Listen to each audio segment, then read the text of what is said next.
Hello, everybody. Hello. I'm jumping on here real quick. To talk about last night's episode of the Housewives of Atlanta. Now, I haven't really. I'm gonna be honest with you.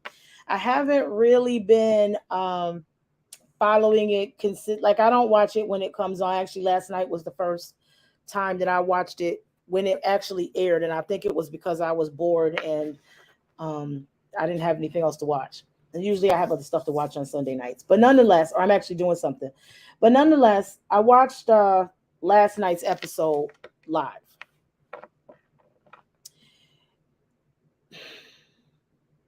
Let me start off by saying I want to, and I'm carefully trying to think about and review my thoughts in terms of being a social media commentator because I still want to do it. I'm still interested in it.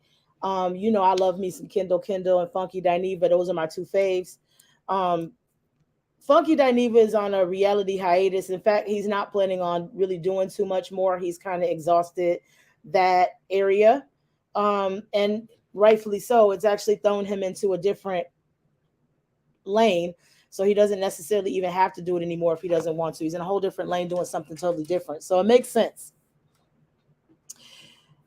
I contemplate whether I want to continue to keep doing this as commentating on hold on, I'm sorry guys.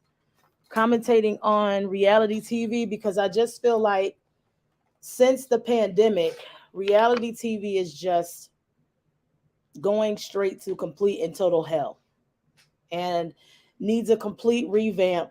Um, and I don't know that it has the capability to revamp in the direction it needs to revamp in to be successful. I honestly kind of feel like to some extent reality TV in the genre and the actual I can't even think of the word, but in the genre or in the direction that it's been going is just played out. I mean, you don't see that Love and Hip Hop has come back. Love and Hip Hop has even changed and is doing different things and going in different areas and is actually experiencing some success. But you're not seeing Love and Hip Hop Atlanta, you're not seeing Love and Hip Hop Miami, but you're seeing Love and Hip Hop Couples Therapy. You're seeing things that are a little bit more productive. It's almost as if they're listening to the audience. Nobody really wants to sit and watch drama and bullshit and fighting on TV anymore. They've changed their platform. Um, I just think Bravo is going to have to do the same thing. And it's not just, and I'm gonna get into the review of Atlanta, but it's not just Atlanta. I watch all of the franchises: Dubai, Orange County, Miami, Jersey, New York City, which we don't even know when New York is coming back because New York did so bad last season with the racial with Ebony Williams being, everything coming out of her mouth was racially, was about black people and racial. It's just bad. It's really bad at this particular point in time, the Bravo franchise. I don't know if I think Bravo is going to change their structure. I mean, right now, Nene Leakes is suing them, and I think they're trying to come up with a settlement. But Nene has, started suing. I'm not 100% against everything Nene is saying. I don't think everything Nene is saying is wrong.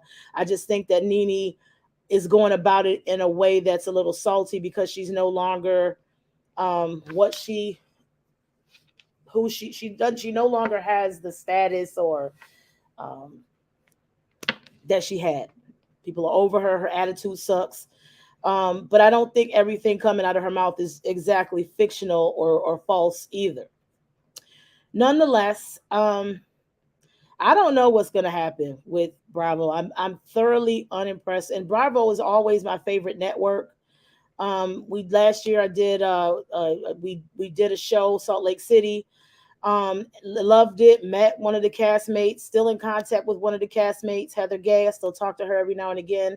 Um, Salt Lake City is probably the only franchise right now that I think is doing pretty good. I actually am very interested, especially because Jen Shaw actually just entered into a plea, um, into the plea of guilty for the things that she's involved in, as far as I think it was fraud and more or less I think embezzlement. I can't remember, but nonetheless, she just pleaded guilty. Um, Salt Lake City is probably the only one that is interesting to me at this point. And it's funny because when they first started, I thought it was boring, and now I'm just completely interested in have everything have to do with Salt Lake City. Dubai is all right, but it's new, right? Um, I don't know what Beverly Hills has got some racial stuff going on with Garcelle, and Erica is in legal trouble. It's just to me, it's just bad. I don't know. I don't know what the hell is going on with Bravo, and it makes it hard for me to want to do reviews. And honestly, I'm kind of bored on reviewing reality TV altogether, and I don't know what I'm going to do with this going forward or how I'm going to do this going forward. But nonetheless, I'm still going to push through, and we're going to talk about the Housewives of Atlanta now. I don't know what the entire fuck I watched last night. I'm not even gonna lie. I don't. My daughter and I sat and watched it together, and I clearly don't understand what I watched last night. I really don't. Now I'm gonna say this: I am loving, and I hate with every fiber of my being saying what I'm about to say, but I am loving Kenya this season. I just really am. I'm loving. First of all, I think she looks great. You could tell her boobs that she got a boob job, so she did. You could tell that her boobs were reduced. She's lost a lot of weight. All that weight that she had before, she lost. To me, she seems like she's in a happy place. I don't know if she's just come to an amends, and made peace with her and Mark not being together. If she's just enjoying mommyhood, and mommyhood is making her grow up, and see herself, and kind of change a little bit, which life will do that. There will be things in life that will happen that will challenge you and make you look at yourself and make some hard changes. I'm enjoying Kenya this season. I think she was funny last night being drunk. Um, I'm enjoying Kenya. And like I said, I have never said that. I've never, ever, ever said that I've enjoyed Kenya ever. I'm enjoying Kenya this season. She makes me laugh. And it's for me, it started with her doing the real, oh crap, the real, I forgot the name of the show, but she did a show. She did a reality show with some of the other women, and they were in Turks and Caicos. That's when I started liking her. I completely forgot the name of that, but nonetheless, that's that when she did that reality show with some of the castmates from New York City and some of the castmates from Jersey and other franchises. That's when I started seeing her as having matured and grown up, and I like her. I like her. I liked her on the show, and I'm liking her on the Housewives of Atlanta this season. So I love that she's standing up to Marlo. I really wish her and Marlo would stop trying to force a friendship that just ain't there. They're not friends. They're not cool. I think Marlo is evil. I don't think Marlo has the capability to be a friend to any woman.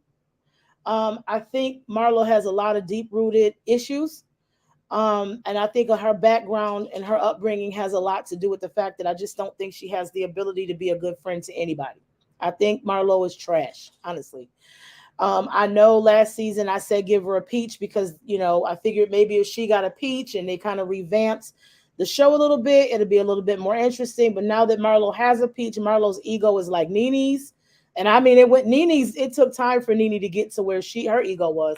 Marlo's ego just took straight off the minute she signed that contract. So she's burning up bridges with friends, and she's just showing a whole different side of her that I just don't like. I don't like this Marlo at all. I don't like that she kicked them kids out.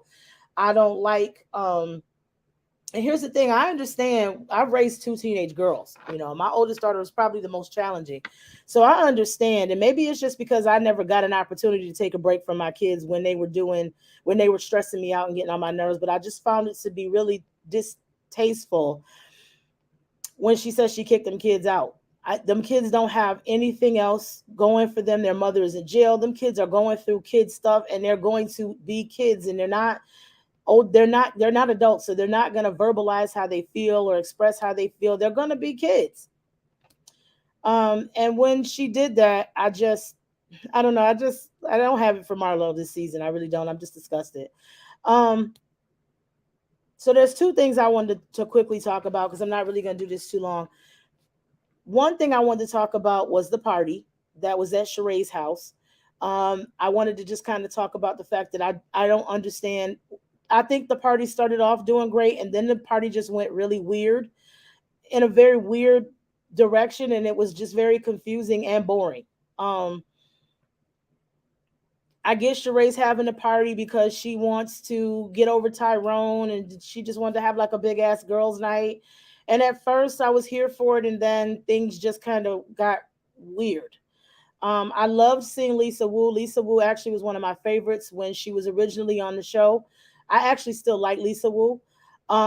I just saw Drunk Auntie last night, and she's obviously and clearly working through some issues last night. And I don't know if that's Lisa's soft way of introducing herself back to the Housewives of Atlanta, and maybe she's considering coming back, which is possible. Um, she's clearly working through something, and her getting upset with Sanya when Sanya was trying to interrupt her and taking the spotlight a little bit from her because she was doing all of the talking, um, was just kind of telling her that. Like I don't like what I saw with Lisa, but I think Lisa's working through something. I don't like Sanya. So that's probably another reason why I was irritated last night. I just don't like Sanya. I don't like what she's doing on the show. I don't like her contribution. I think she's clout chasing. I think she is trying to do everything that she can to remain relevant. She doesn't have a storyline except her husband is fine as hell.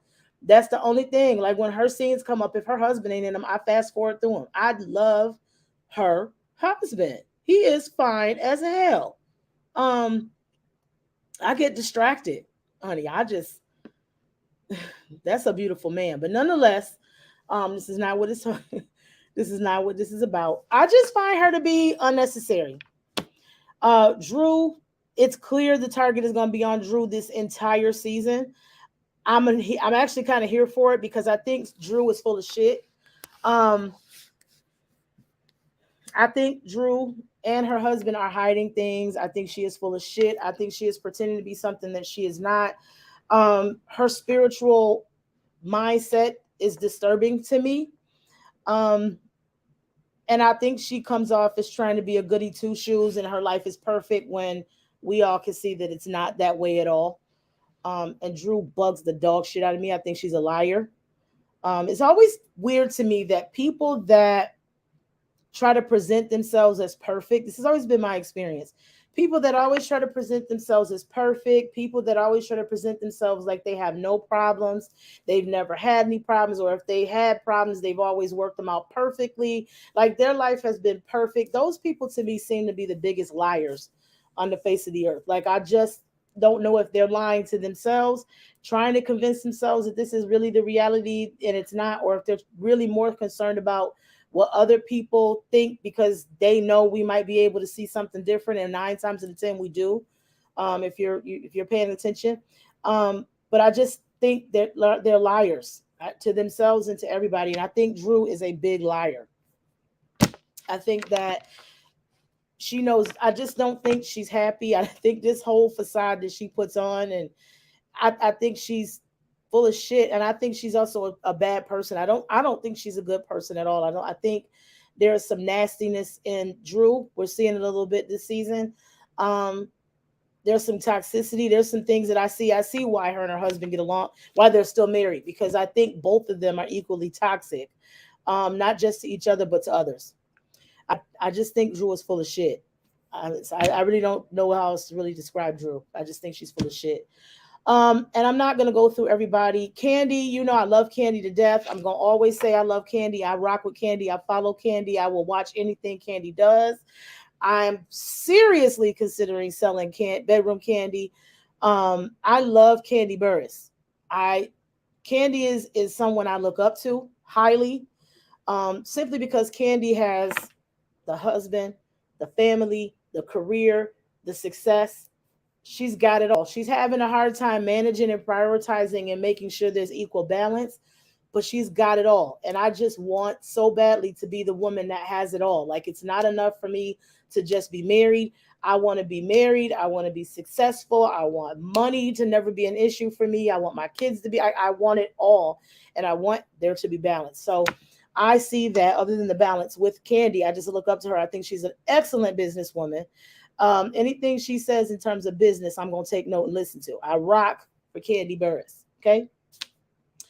I think Candy's about her coin, and I love that too. I just think Candy is done. This is no longer necessary. This is no longer a lane necessary for Candy. I think pretty much everybody on this show is to some extent jealous.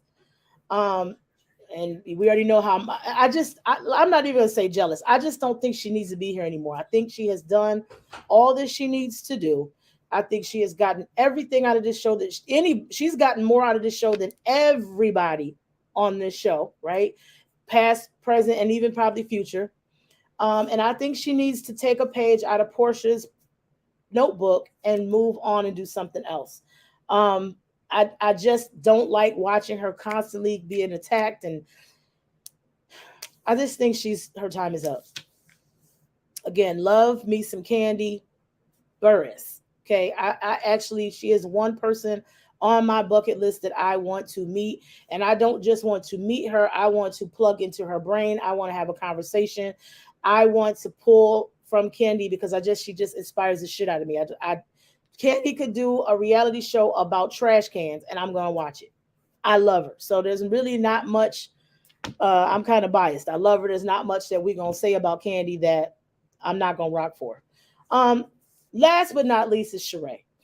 Now, I'm gonna be honest with you. I don't like Sheree. I never have liked Sheree. I think Sheree is a spoiled brat. I think that Sheree is larger than life in her head. I think that Sheree is a shit starter. I think Sheree is lonely. I think Sheree is miserable.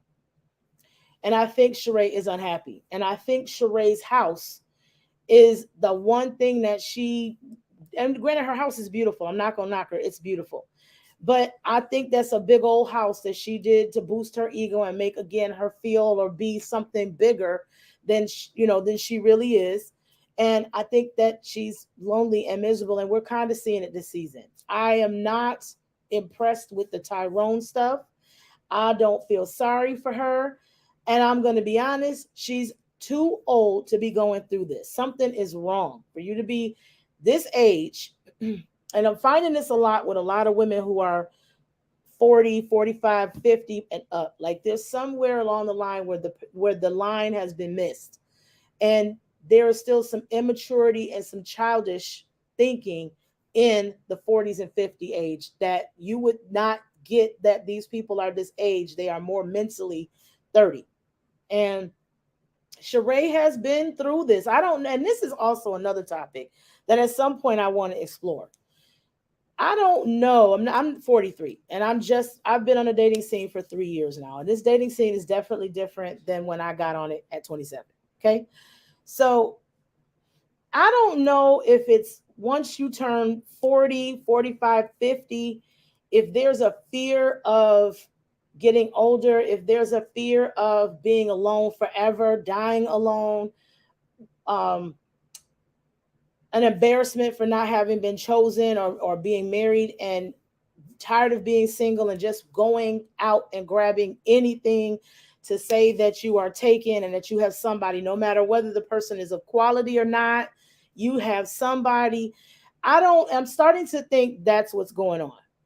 And that's the only little piece that I'm going to give Sheree, is that I think maybe she's getting older and she's beautiful. Her body is amazing. But I'm wondering if she's just at a point where she is not, I don't know if her standards are too high, which I don't personally believe anybody's standards are too high, but I don't know if she just isn't meeting people that fit the mold that she's looking for. If she's just willing to settle, because when we first saw Sheree a couple years ago, Sheree was in her 30s and Sheree was freshly divorced from Bob Whitfield. And Sheree made it very clear of the expectations she had of a man, financially, quality, everything. And what she said then and what she's going for now are two different things. And the situation with Tyrone bothers me, not because Tyrone is a piece of shit and everybody else can see that, but she's not and I like that she's honest about it. One thing I will give Sheree is she's honest about the fact that she says that she is not going to necessarily walk away from Tyrone. She's not sure. I like that she's honest and saying, I'm not sure what I want to do. because her feelings are there, and once your heart is somewhere, it's hard to pull away from something when your heart is still there. Your heart will mess you up every time. So I get that. But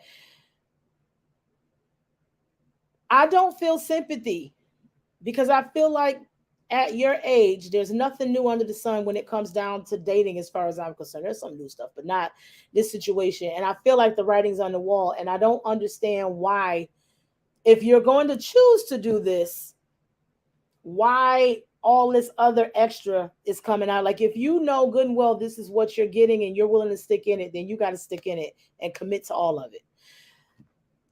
Her need to have people supporting her and all this other stuff, I don't know. I just kind of feel like you old enough to know better by now. You should know how this is going to be with Tyrone. Or this is not new. You're older. I'm sure you got a kids that are dating. You knew what this was. You knew what this was with this man.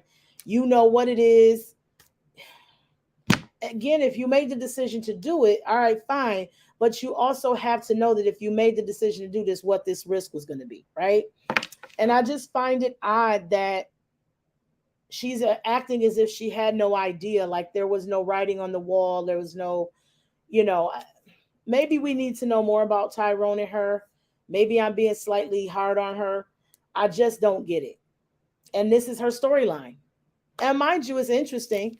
This is the first time Sheree's been back on, and she's not boring as all hell, and carrying bones. She's given a storyline, and we're gonna see if She by Sheree is gonna launch. That's really all I got when it comes down to it. Like, you knew what time it was. People warned you. You decided to do it anyway. I get it. It's your decision. You're a grown woman. But when you went into it, you should have known what the possibilities. I just feel like at some point you should just know. You know better. Like, you know better. We've got age. We've got tenure. We have seen it. There's nothing new under the sun when it comes to this type of situation. And I'm just really confused as to whether this is a storyline and there really is no Tyrone and she's just dragging this, or if this really is her life and she's struggling with it right now.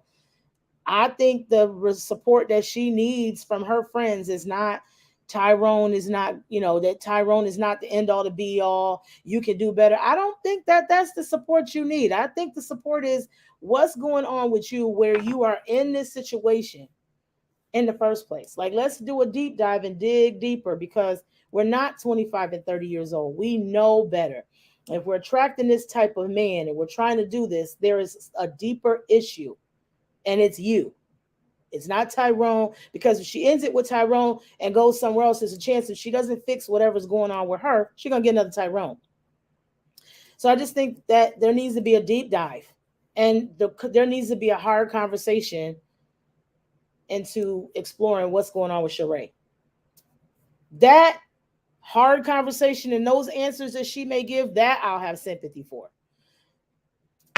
The whole Tyrone situation, I do not. I just don't. So, nonetheless, the party got weird. I didn't understand the vagina cleansing ritual that everybody was in part of with her. Everybody squatting on. I don't get that. That got weird. It was gross.